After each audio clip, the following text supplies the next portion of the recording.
रुद्रपुर गांव के एक छोटे से घर में चंदू अपने बेटे पप्पू और पत्नी मीना के साथ रहता था। एक रात घर के सब लोग सो रहे थे और चंदू गहरी नींद में बेचैन हो रहा था। अचानक चंदू जोर जोर से चिल्लाता है, मिल गया, मुझे खजाना मिल गया। शोर सुनकर मीना जग जाती है। मीना चंदू को नींद से जगाती है। अजी सुनते हो, उठो। चंदू जग जाता है। खजाना मिल गया। शांत हो जाइए, क्या कोई बुरा सपना देखा आपने?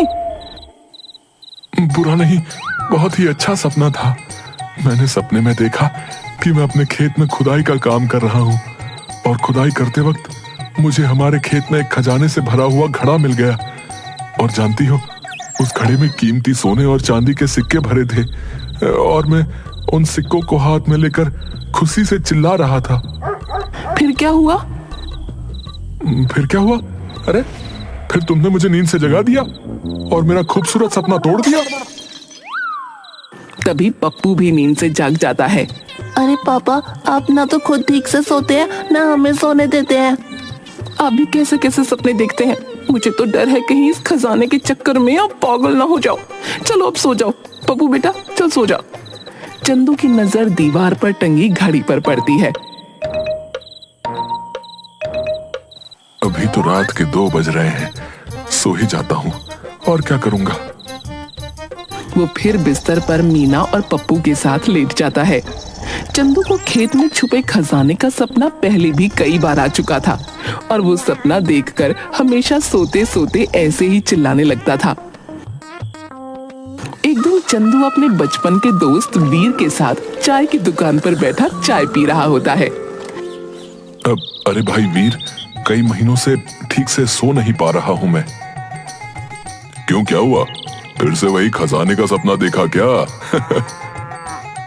हाँ यार, फिर वही खजाने का सपना। कुछ समझ नहीं आ रहा है यार भाई, लेकिन लगता है मुझे जरूर कोई बड़ा जैकपॉट मिलने वाला है। क्या कहा? जैकपॉट? क्या बेवकूफी वाली बात करते हो भाई तुम, हैं? चुपचाप कोई काम धंधे पर लग जा, समझा? ऐसे अचानक किसी को कुछ नहीं मिलता। तेरे बापू को मरे 6 महीने गुजर गए हैं। तो खुद सोच, जब से तू अपने परिवार को लेकर शहर से वापस गांव आया है, तूने कोई काम धंधा नहीं किया। सारा दिन इधर उधर घूमता रहता है बस। हाँ भाई, अच्छा याद दिलाया यार तूने। चल 2000 रुपए उधार दे दे यार। तेरे सारे पैसे एक बार शहर गया तो कमा के चुका दूंगा।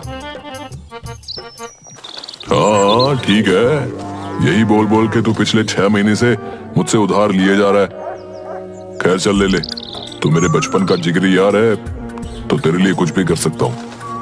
अरे यार भाई, तू तो जानता ही है कि मुझे ये खेती का काम करना कभी पसंद नहीं था यार। मैं तो हमेशा से शहर में रहना चाहता था, लेकिन आज मजबूरी में मुझे वापस आना पड़ा। चंदू शहर में नौकरी करता था और उसका परिवार वहीं उसके साथ रहता था। चंदू के पिता गांव में रहते थे। पिता ने उसको बहुत समझाया, लेकिन उसे तो सिर्फ शहर की चमक दमक दिखती थी। उधर घर पर मीना बर्तन साफ कर रही होती है। चंदू थैले में सब्जियां लेकर घर आता है। ये लो, तुमने जो कुछ बोला था सब ले आया हूँ। पैसे कहाँ से मिल गए तुम्हें? तुम्हारे पास तो पैसे नहीं थे। अरे बाजार में वीर मिल गया था, उसी से उधार लिए। शहर से कमा के सब कर्जा एक ही बार में चुका दूंगा। तुम फिक्र क्यों करती हो? कितनी बार बोला है, अपनी ढेर सारी खेती है, उसी में कुछ काम करो। शहर जाके दूसरे की गुलामी करने से अच्छा है अपना अपना काम कर लो। लेकिन तुम हो कि सुनते ही नहीं। बस हर समय शहर जाने की धुन और दूसरा खेत में छुपा खजाना। तुम्हारे दिमाग में तो बस यही 2 चीजें चलती हैं। मुझे तो लगता है एक दिन इसी चक्कर में तुम पागल हो जाओगे। तभी चंदू का चचेरा भाई सुरेश अपनी मोटर बाइक लेकर चंदू के घर आता है और उसे आवाज देता है, चंदू, ए चंदू। अरे सुरेश भैया, आप तो बड़े बदले बदले लग रहे हैं। कोई लॉटरी लग गई है क्या? अरे नहीं, मुझे बाबा भैरवनाथ की कृपा से नौकरी मिल गई है। बाबा भैरवनाथ? हाँ, बाबा भैरवनाथ। अरे बड़े ही पहुंचे हुए ज्ञानी बाबा हैं। तुम्हारी अंतरात्मा के भीतर की सारी बातें जान लेते हैं। क्या तुम सच कह रहे हो? अरे बिल्कुल सच कह रहा हूं। भला मैं तुमसे झूठ क्यों बोलूंगा? क्या तुम हमें बाबा भैरवनाथ से मिलवा सकते हो? अरे क्यों नहीं, जरूर मिलवा दूंगा। हाँ सुरेश भैया, अगर आपके बाबा भैरवनाथ इतने ही ज्ञानी हैं तो इन्हें जरूर मिलवा दीजिए, वरना या तो ये मुझे पागल कर देंगे या खुद पागल हो जाएंगे। अब क्या बात है मीना भाभी, आप भला ऐसे क्यों बोल रही हैं?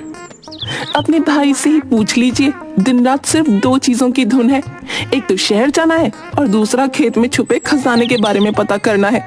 न दिन में चैन लेने देते हैं, न रात को चैन से सोने देते हैं। हम तो बड़े दुखी हो गए भाई आपके भाई से। सुरेश, तुम अपनी भाभी की बातें मत सुनो। हाँ, मेरी बात सुनो। ये बताओ कि तुम जल्द से जल्द मुझे वो बाबा जी से कब मिलवा सकते हो भाई? अरे नेक काम में देरी कैसी, कल ही चलते हैं हम बाबा भैरवनाथ से मिलने। दूसरे दिन चंदू, मीना और सुरेश सभी बाबा भैरवनाथ की कुटी में एक साथ बैठे होते हैं। बाबा प्रणाम। बाबा ये चंदू है, मेरे ताऊजी का बेटा, और ये इनकी पत्नी मीना है। ये दोनों आपसे मिलना चाहते थे। बड़ी उम्मीद लगाकर आपके पास आए हैं बाबा। इन पर अपनी कृपा का हाथ रखिए। ठीक है बच्चा, बताओ क्या जानना चाहते हो? बाबा जी, मैं ना कई महीनों से सो नहीं पाया हूँ। बाबा, मैं कई महीनों से अपने खेतों में कोई खजाना मिलने का सपना देख रहा हूँ। क्या सच में मेरे खेतों में कोई खजाना दबा पड़ा है? हाँ बाबा जी, बताइए और हमें इस उलझन से बाहर निकालिए। हाँ बच्चा, सच में तुम्हारे खेतों में खजाना छिपा पड़ा है, और वो भी इतना कि तुम सपने में भी नहीं सोच सकते। क्या सच में बाबा जी, हमारे खेतों में सच में खजाना छुपा है? हाँ बच्चा, सच में तुम्हारे खेतों में खजाना छिपा पड़ा है। तो बाबा जी, वो छुपा हुआ खजाना हमें कैसे मिलेगा? सब्र रखो बेटा, बताता हूं। बाबा अपने सामने जल रहे यज्ञ में मंत्र पढ़ते हुए भभूति डालते हैं। सभी की नजर बाबा पर होती है। बेटा, तुम्हें अपने खेत में हल चलाने होंगे, खेतों में बीज बोने होंगे, और जब फसल पक के तैयार हो जाए तो मेरे पास आना। फिर मैं तुम्हें बताऊंगा खजाना मिलने का उपाय। आपने जैसा कहा है बाबा जी, मैं बिल्कुल वैसा ही करूंगा। बस मुझे खेतों में छुपा हुआ वो खजाना मिल जाए बस। वो खजाना तुम्हारे खेतों में है, इसलिए उस पर सिर्फ तुम्हारा हक है, और तुम्हें वो जरूर मिलेगा। बस तुम्हें सब्र रखना होगा बेटा। बाबा भैरवनाथ की जय, बाबा भैरवनाथ की जय। बाबा भैरवनाथ की बात सुनकर सभी बहुत खुश थे। चंदू और मीना बार बार सुरेश को धन्यवाद दे रहे थे। सुरेश भाई, तुम्हारा बहुत बहुत शुक्रिया। मैं तुम्हारा ये एहसान कभी नहीं भूलूंगा। इसमें एहसान कैसा, भाई भाई के काम आता है। आज तुम्हारी वजह से मुझे बाबा तक आने का रास्ता मिला, और बाबा से उस छुपे हुए खजाने तक जाने का रास्ता मिला है। जिसकी किस्मत में जो होता है उसे वो जरूर मिलता है। बस हमें ऊपर वाले पर भरोसा करना चाहिए। आप बिल्कुल ठीक कह रहे हैं सुरेश भैया। अब हमारे दिन भी अच्छे हो जाएंगे, फिर मुझे कुछ करने की जरूरत नहीं पड़ेगी। हम आराम से शहर जाकर वहां की सुख सुविधाओं के साथ रहेंगे। चंदू अपने खेतों में ट्रैक्टर से जुताई करता है। मीना और चंदू दोनों खेतों में बीज बोते हैं। दोनों मिलकर खेतों में बहुत मेहनत करते हैं। एक रात मीना चंदू और पप्पू को थाली में खाना परोस कर देती है और बोलती है, देखते ही देखते आज न जाने कैसे 4 महीने गुजर गए। अब वो दिन दूर नहीं जब बाबा हमें खजाने के बारे में बता देंगे और हमारे दिन बदल जाएंगे। हाँ पापा, तब आप हमें कार में घुमाएंगे ना? हाँ बेटा, हम उन पैसों से नई कार लेंगे और गांव वालों पर खूब रौब झाड़ेंगे, फिर शहर चले जाएंगे और हमेशा के लिए वहीं रहेंगे। सभी एक साथ हंसते हैं। बहुत जल्द चंदू और मीना अपने खेतों में पूरी तरह से तैयार फसल के बीज खड़े होते हैं। उन दोनों के चेहरों पर मुस्कान होती है। चलो कल बाबा के पास चलते हैं और उनसे खेतों में छुपे खजाने का पता लगाते हैं। क्या क्या सच में तुम्हें अभी भी किसी और खजाने की इच्छा है? मुझे तो हमारे खेत में ये लहलहाती फसल ही असली खजाना लगता है। लगता तो ऐसा ही है, लेकिन खेतों में छुपा सचमुच का खजाना। चंदू बोलते बोलते चुप हो गया और प्यार भरी आंखों से अपने खेतों को देखने लगा।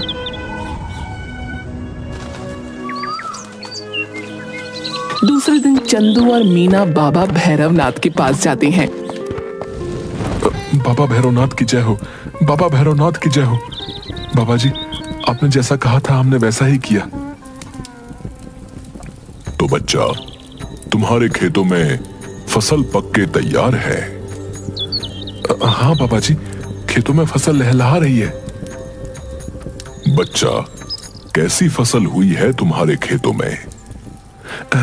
बाबा जी, फसल तो बहुत अच्छी हुई है। खेत तो ऐसे चमक रहे हैं जैसे सोने के सिक्के। क्या बोया था तुमने अपने खेत में? जी बाबा जी, मैंने गेहूं की खेती की थी। तो गेहूं के दाने कैसे हैं? बाबा जी, सोने जैसे पीले, चमकदार और बड़े बड़े। तो तुम्हारा मतलब है कि तुम्हारे खेतों में गेहूं नहीं, बड़े बड़े सोने के दाने हुए हैं। जी बाबा जी, बिल्कुल सोने जैसा चमक रहा है खेत। अच्छा ये बताओ कि मेरे पास से वापस जाने के बाद क्या तुमने फिर कभी छुपे खजाने का सपना देखा? नहीं बाबा जी, मैंने तो वो सपना दोबारा नहीं देखा और मैं उसके बारे में भूल भी गया। बच्चा, ये तो बहुत बड़ी गड़बड़ हो गई। कैसी गड़बड़ बाबा जी? क्या बात है, आप थोड़ा परेशान दिख रहे हैं। तुमने पिछले 4 महीनों से एक बार भी उस छुपे खजाने का सपना नहीं देखा। मुझे लगता है तुम्हारे खेतों में छुपे खजाने की चोरी हो गई है। खजाने की चोरी किसने करी बाबा जी? तुमने अपने खेतों में खजाना होने की बात किसको बताई थी? ये बात तो बाबा जी पूरे गांव को पता है। फिर तो जरूर किसी ने तुम्हारा खजाना चुरा लिया। कहीं वीर ने तो नहीं खजाना चुरा लिया? वीर? हो सकता है, क्योंकि उसे भी तो खेतों में छुपे खजाने के बारे में पता था। नहीं नहीं, वीर ऐसा नहीं करेगा। उसने तो हमारी कितनी मदद की। जब मैं शहर से वापस आया तो हमेशा उसने ही मुझे पैसे उधार दिए और आज तक कभी मुझसे वापस भी नहीं मांगे। वो ऐसा नहीं कर सकता, वो मेरे बचपन का दोस्त है। फिर किसने चुराया होगा हमारा खजाना? मुझे नहीं पता किसने चुराया, लेकिन ये जरूर जानता हूँ कि वीर ने नहीं चुराया। पिछले कुछ महीनों से वीर तुमसे मिलने एक बार भी नहीं आया और ना ही उसने तुम्हारा हाल पूछा। मुझे तो पूरा यकीन है कि वीर ने खजाना चुराया है।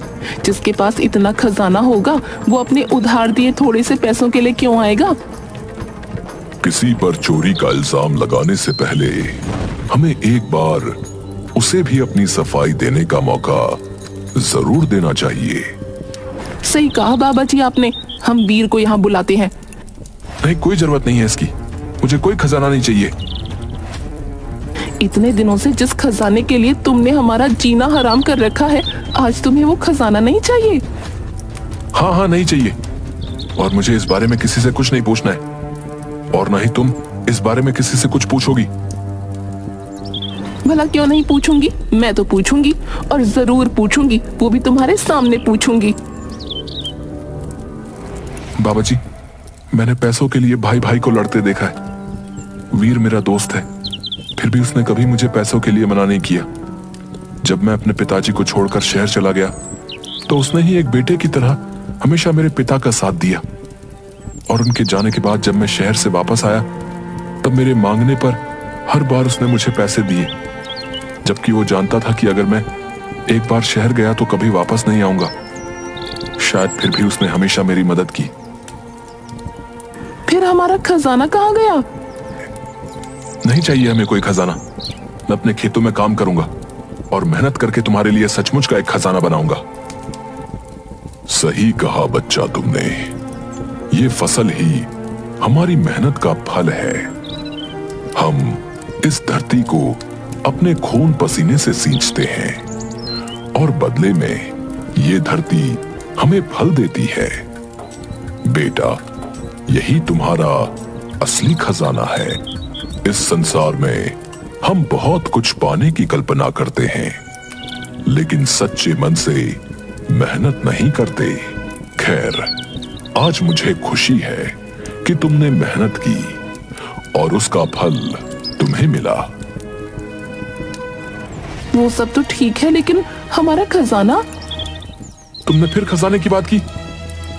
हाँ, मैंने खजाने की बात की और मुझे वीर से पूछना ही होगा कि हमारा खजाना कहाँ छुपाया है उसने। इतना कहकर मीना ने बाबा जी की दाढ़ी और मूंछ उनके चेहरे से हटा दी।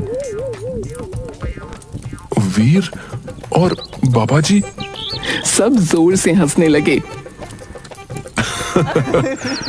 मुझे माफ करना मेरे दोस्त, लेकिन हम सब तुम्हारे खेत में छुपे खजाने और शहर जाने की बात से परेशान हो चुके थे।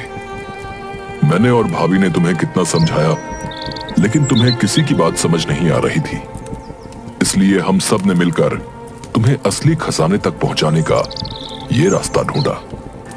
चंदू अपने दोस्त के गले लगता है। मुझे माफ कर दो मेरे भाई। असली खजाना क्या होता है ये समझने में मैंने बहुत देर कर दी।